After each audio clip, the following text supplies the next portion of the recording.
Hi everybody, welcome back to the college application process for rising seniors and anyone else who wants to know.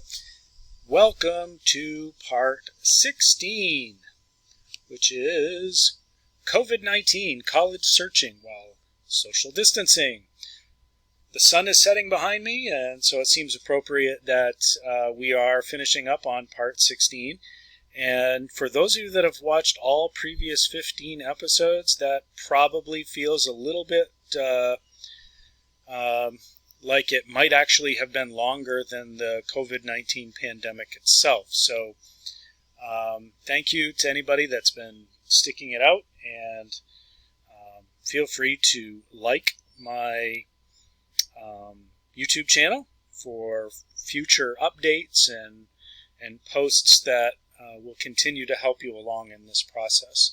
I promise not to do 5 or 6 hours of presentation that you have to watch everything. So hopefully by breaking it up into the sections, that helped you to just focus on some of the things that you needed instead of sitting through one long presentation looking for those bits and pieces that you needed. So without any further ado, what I'd like to do is I'm going to get out of the PowerPoint presentation completely. And I'm going to go to a website instead. And I'm going to actually pick an odd source. This is the Foreign Service Journal, which is not a publication that is used usually for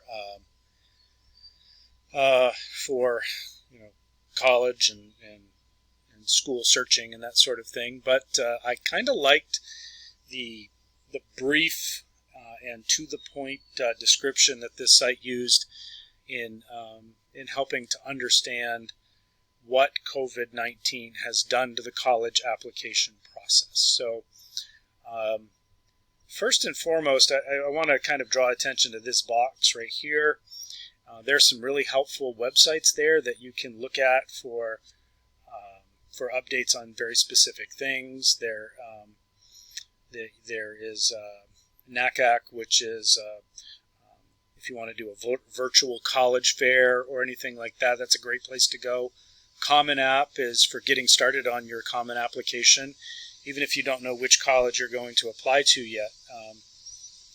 In August, you should be able to set that up and get ready to do your application.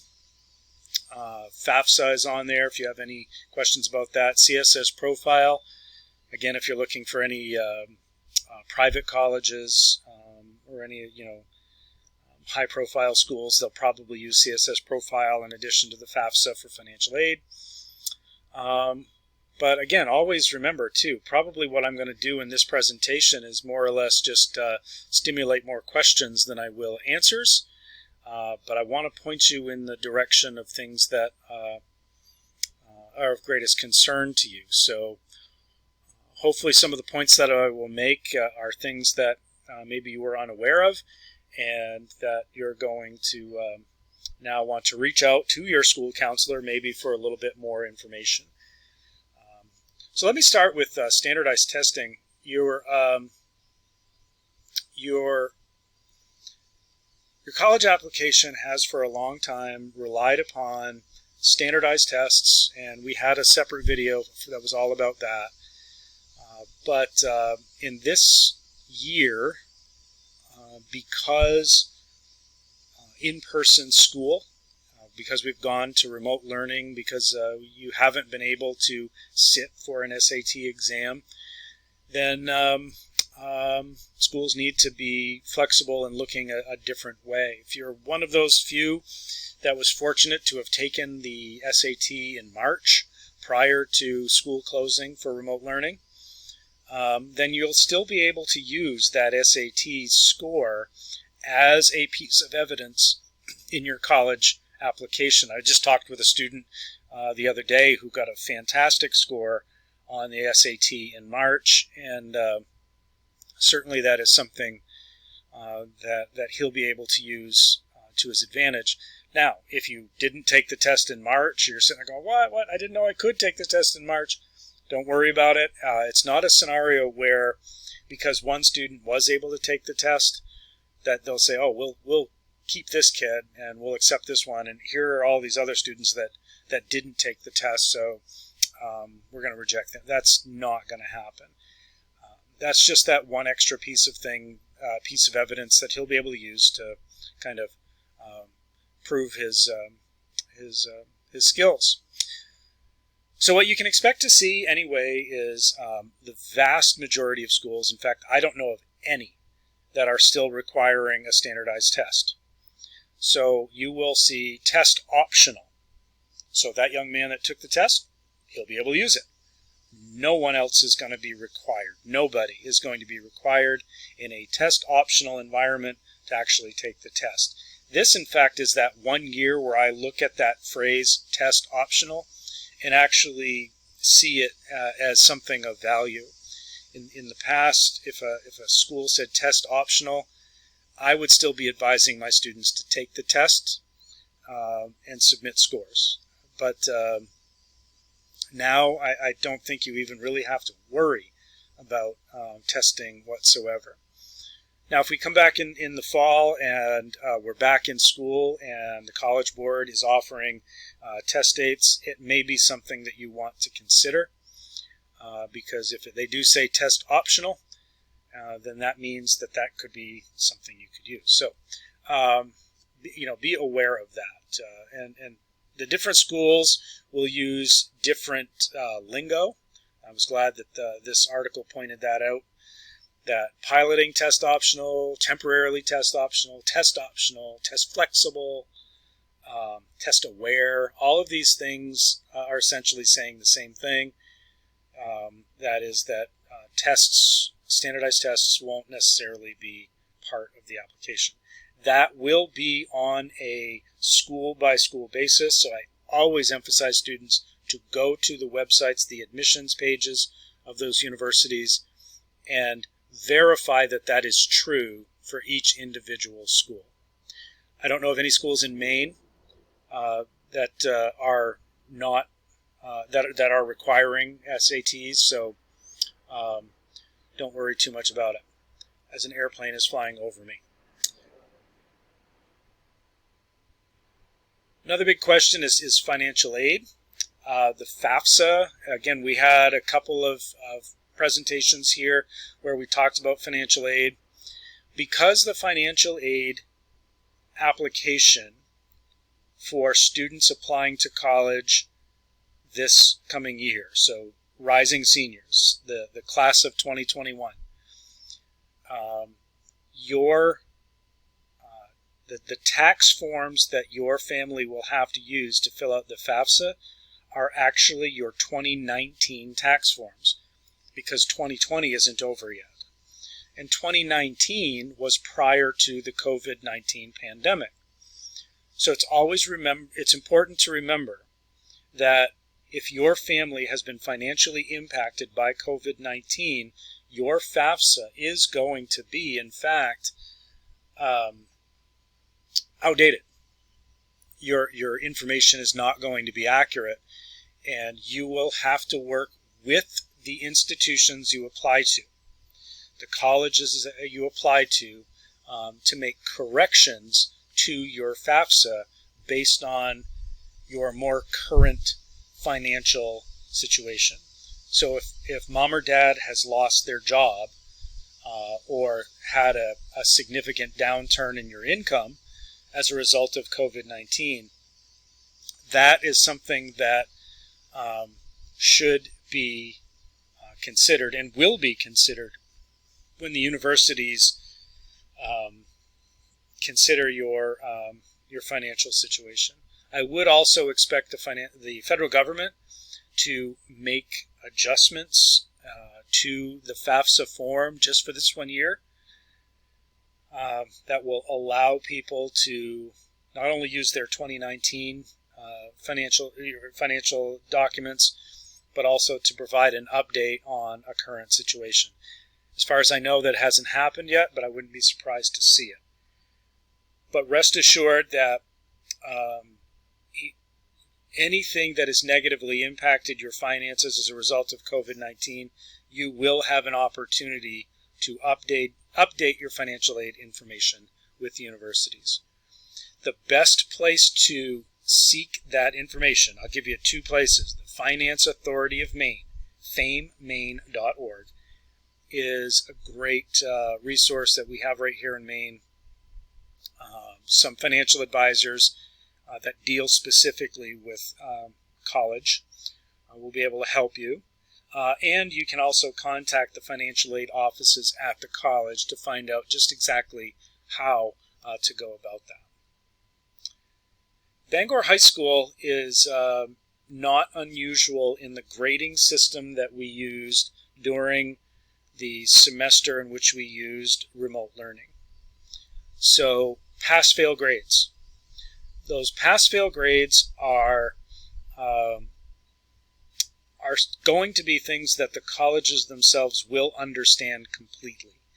The pass-fail grades for the spring semester of 2020 were not part of your GPA calculation or your class rank. You got a P or an F or a PWD, which stands for Pass with Distinction.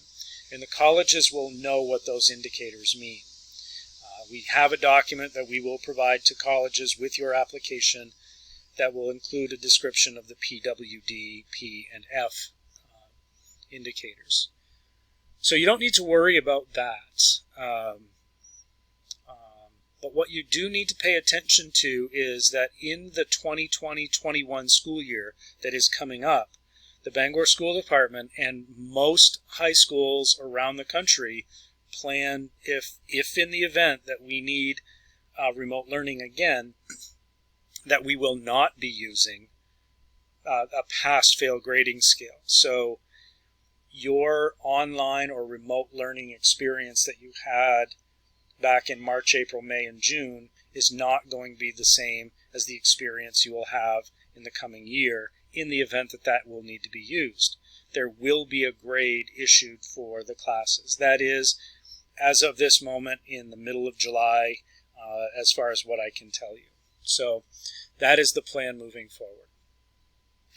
So do understand that as well. Extracurricular activities. Many of you have lost the opportunity to participate in extracurricular activities, and you are probably relying upon those experiences to kind of further your college admissions. Again, know that the college counselors know that you have lost out on those opportunities. They know that you have missed those chances. So they won't be necessarily looking at the immediate past, like the last 6 months, for evidence of extracurricular participation. They won't be looking at that.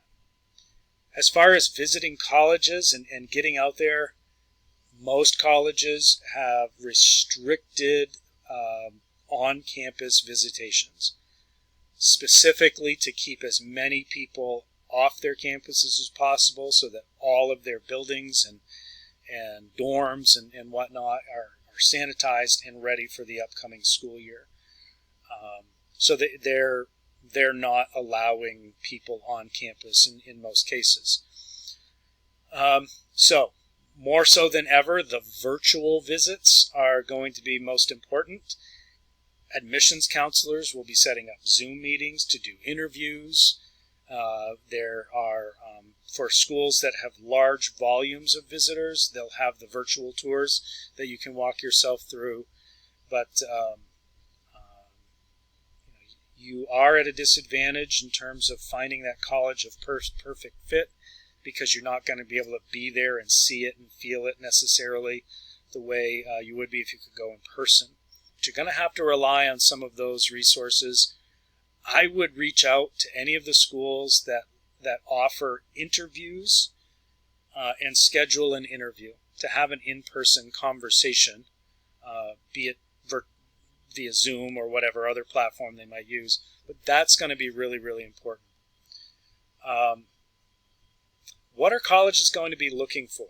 And this is probably the most important thing. So no testing, limited extracurricular activities, missing out on senior year activities, things like that. So what are they looking for? And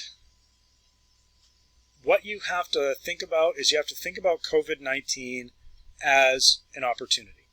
It has provided you with a lot of adversity that you've had to go through. Anxiety about being sick. You've had reduced access to your friends and your support group. You have tried to transition, just like your teachers have tried to transition from in-person learning to online or remote learning at the, really at the drop of a hat. And so this has given you a lot of things to overcome. There's a lot of meat there to talk about, and you can certainly use this experience, not in a general sense, but specifically to you. What have you learned from it? What did you do instead? What helped fill the void? What new thing did you pick up on? Was it a new way to keep yourself healthy? Did you learn more about did you read a new book? Did you learn more about a new subject that you might not have otherwise done? Were you busy with the normal aspects of life?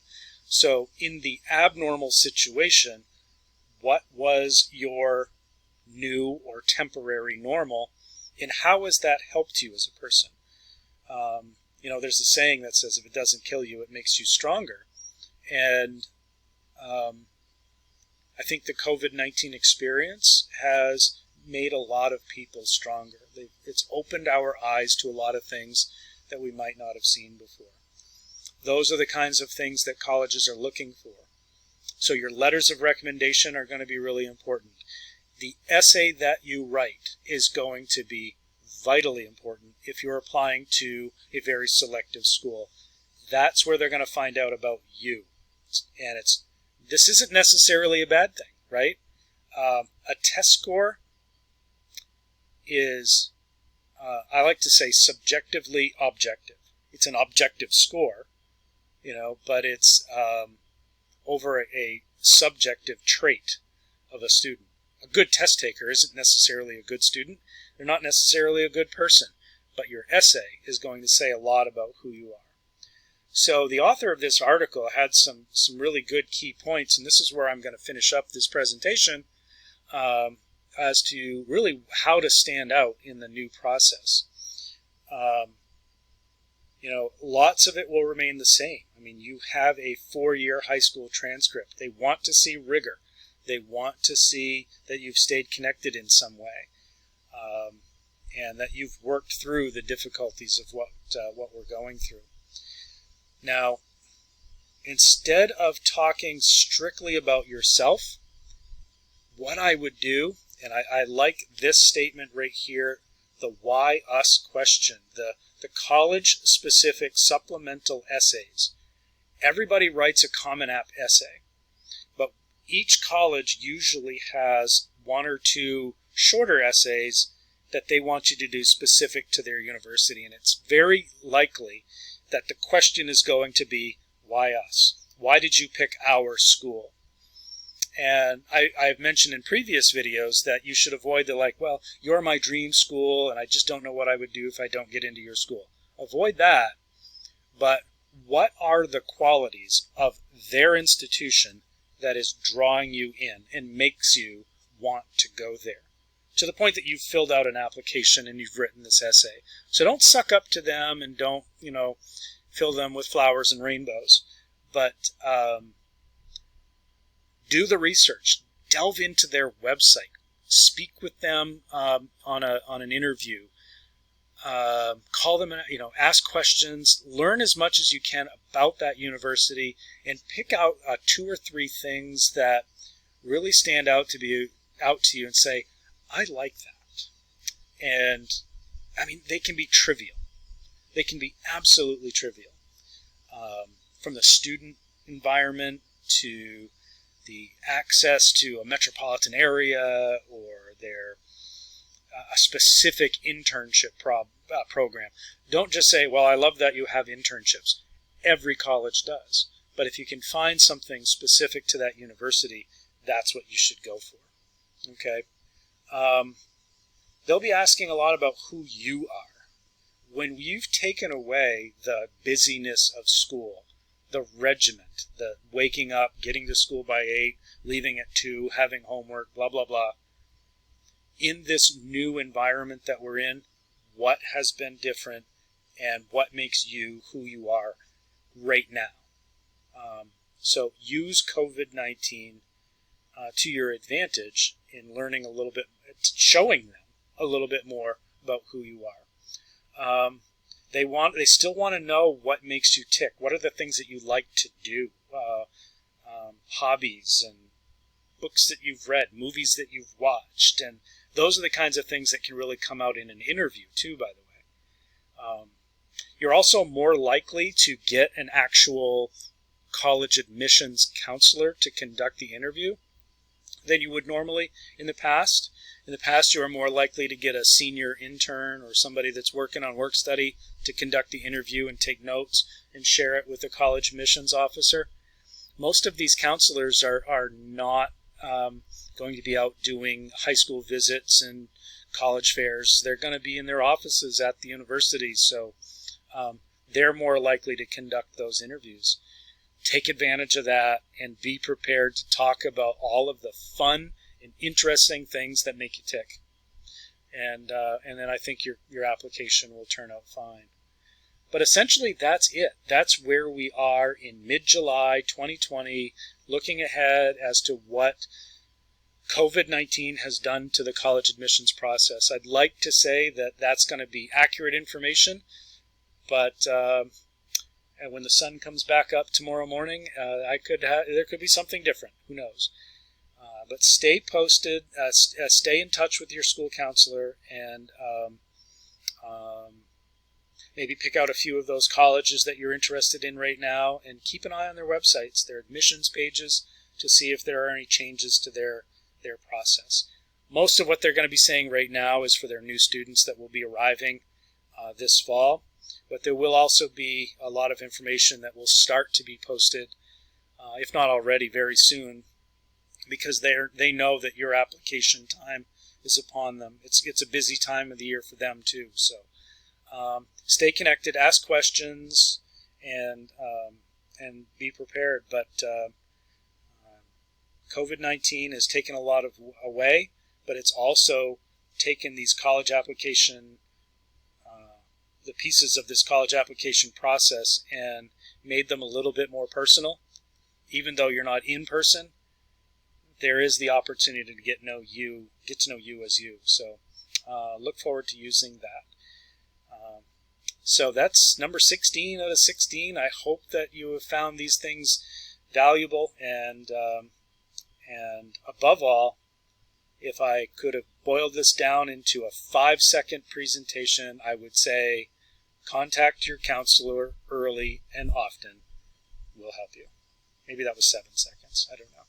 But with that said, thank you for joining us for the college application process, and I'm looking forward to talking with all of you and seeing all of you very, very soon. Have a wonderful night and rest of your summer before school starts.